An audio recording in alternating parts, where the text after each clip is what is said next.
Maine still has one of the highest proportions of military veterans of any state in the country. We have honored many of them over the years, but one group has been somewhat overlooked.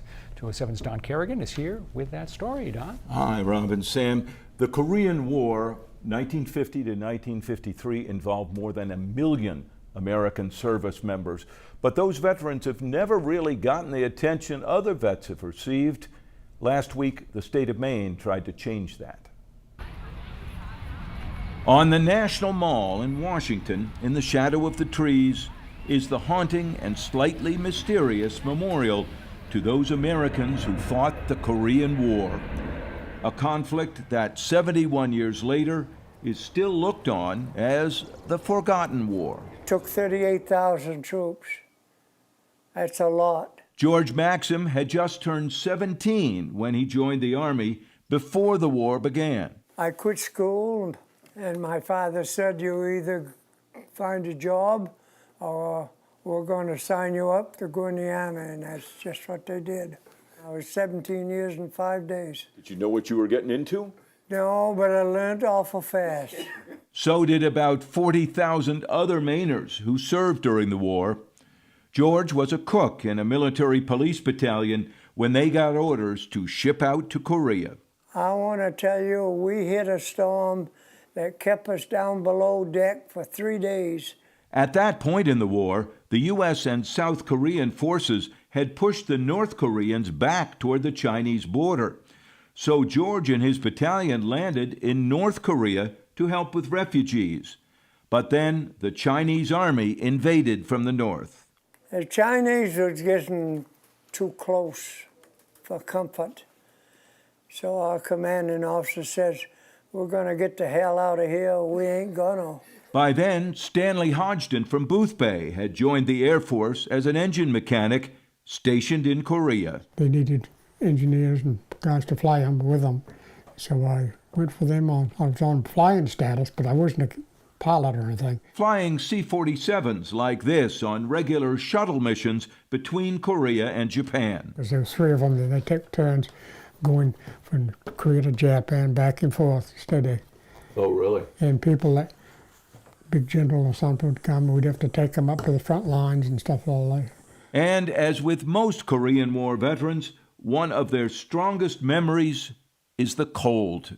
It was so cold and so much snow, some of the guys were standing right up in foxholes and freeze to death because they didn't furnish them the stuff they should have had. We had to find a steel peg to drive in the ground so we could use a wooden peg to hold the tent up. That's how cold it was. The cold took its toll, but the battlefield took more.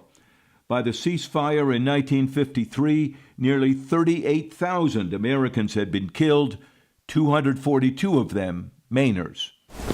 Maine, however, has now remembered, with U.S. and Korean flags and the home of the brave. with the U.S. national anthem and the Korean. 15 veterans of that war and 36 families of departed veterans gathered at the State House to mark the 71st anniversary of the end of the Korean War. Your husband, your brother, your fathers, and your grandfathers faced unimaginable challenges. The Korean Consul General came from Boston to offer personal thanks. It is greatest honor for me and for all the Korean people standing in front of you. But I cannot express enough thanks and respect with any words.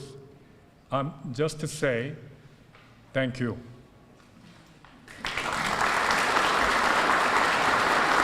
Then, in a hall that has honored many other Maine vets, these 15 Korean veterans finally received the credit due from an official of the government they helped to save. Stanley J. Hodgson. Stanley Hodgson and George Maxim both told us they never got a big welcome at the time, and didn't really expect one. There weren't big parades or big things to honor you. Nothing. Trouble is, when I come home, I come back. I went over on a ship, and I come back on a ship, and I was in the Air Force. I mean, it was kind of weird, really. But the years have gone by, and they have thought about it. I wasn't a fighting soldier, but I think about a lot of the guys that didn't make it. There were 38,000 troops that didn't come home. And I think about those guys a lot. They all do. These veterans are in their 90s now, a lifetime away from the war most of us still know little about. But now we know these veterans served and sacrificed, and that, finally, has been honored. A lot of people probably don't know it, but Maine does have a Korean War memorial. It's in Bangor in the beautiful Mount Hope Cemetery. The memorial was built with donations of money and materials and labor provided by the Maine National Guard. It's right there in honor of those 242 Mainers who died and the 40,000 who served. And a lot of those Korean War veterans from Maine have gone down to Washington, D.C. as part of Honor Flight. Yes. You've reported on them numerous times, Don. Yeah, yes. And George Maxim, who we interviewed there, he did make an Honor Flight trip. Both said it's very meaningful. Yeah. All right. Thanks, Don. Stay with us.